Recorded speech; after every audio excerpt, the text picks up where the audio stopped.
Light, dark, chaos, order. The cycle never ends. From time to time, the planet of Elengard polarizes into one of these patterns, subtly altering its physical characteristics and also the psychological ones of its inhabitants.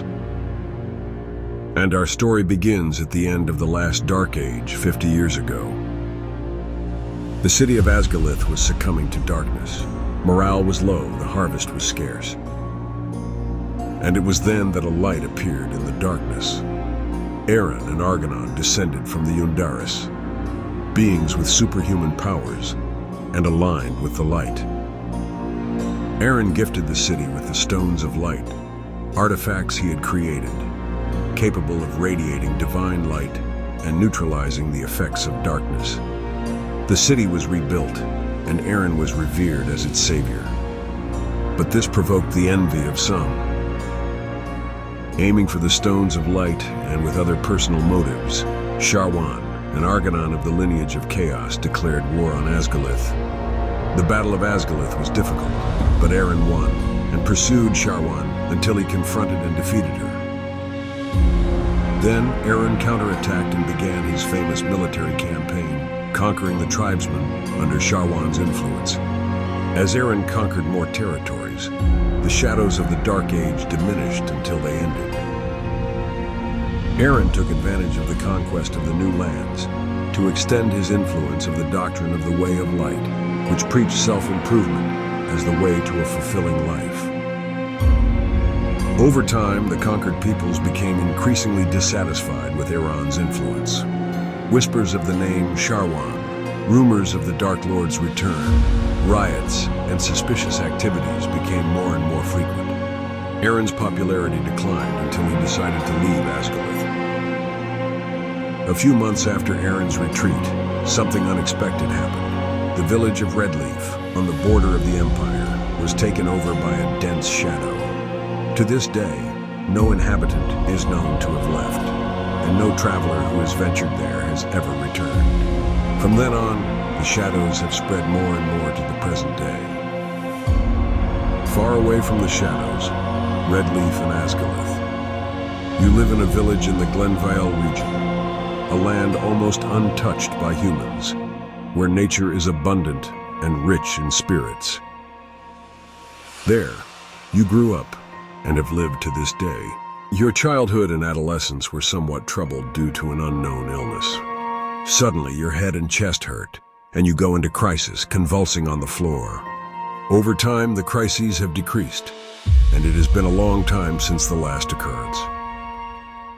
Life in the village was going very well until, a few months ago, nature began to become disturbed.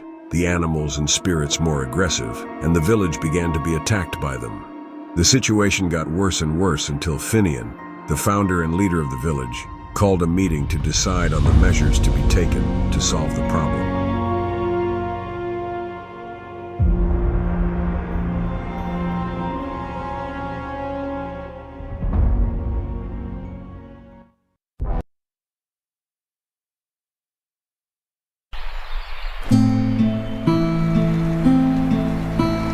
I think we all know what we've been facing recently, but in case anyone doesn't know of one event or another, I'll do a briefing. The animals are more aggressive. Some of us were attacked by boars and even deer outside the village, and yesterday some boars attacked us in here. Sometimes the wind seems strange, angry, and some of us have been attacked, if you can call it that, by whirlwinds that seem to chase them. And yesterday, the most astonishing. A fence of the animal pens caught fire by itself. That night, wolves came through the fence and took the animals.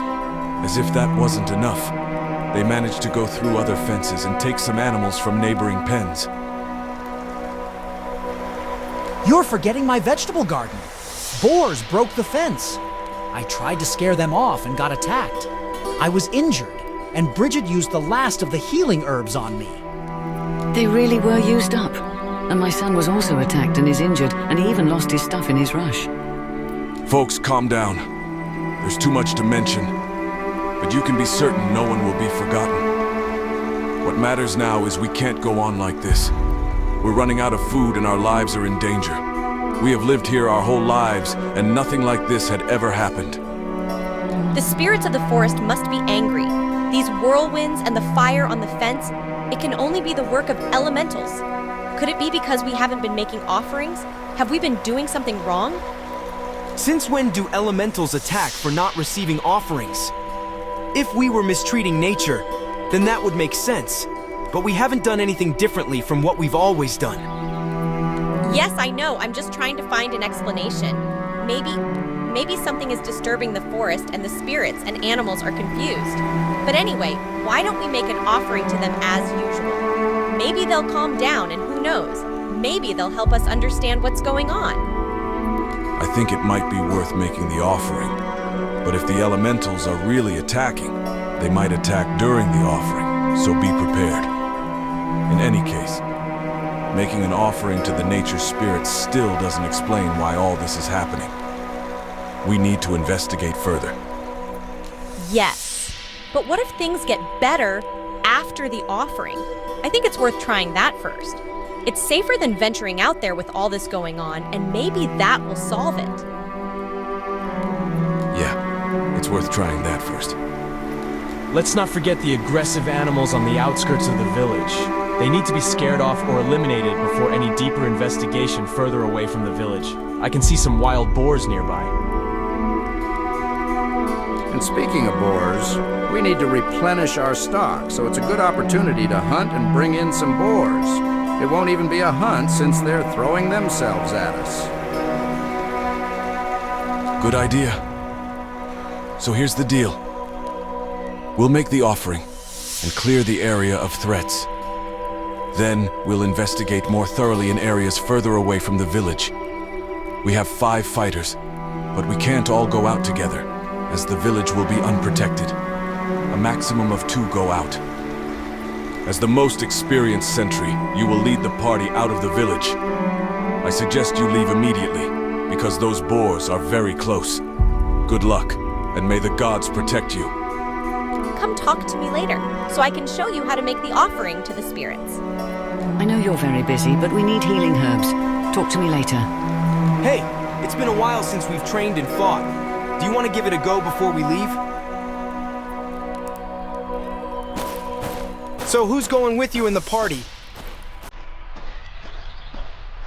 What? Are you sure? It's too dangerous to go out alone. There's no point in you doing it alone.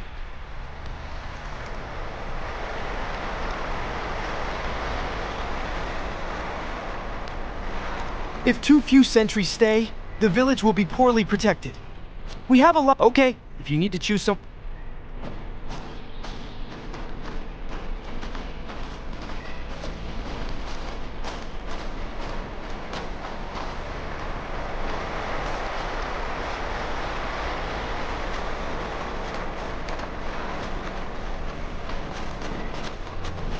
So, about the offering. You're going to go to the place where we used to make the offerings on top of that hill just beyond the rocks in front of the village. Once there, you'll perform a sort of ritual. You need to show respect and reverence for nature. Kneel down, listen, and connect with the sounds of nature. Then recite a few words that demonstrate your purpose for being there. In this case, it's about offering a treat to the spirits, showing respect and fraternity. Afterwards, place these herbs here on the altar and burn them. The smoke from these herbs seems to please the spirits. Wait a while, thank them, say goodbye, and come and tell me about the ritual. Good luck!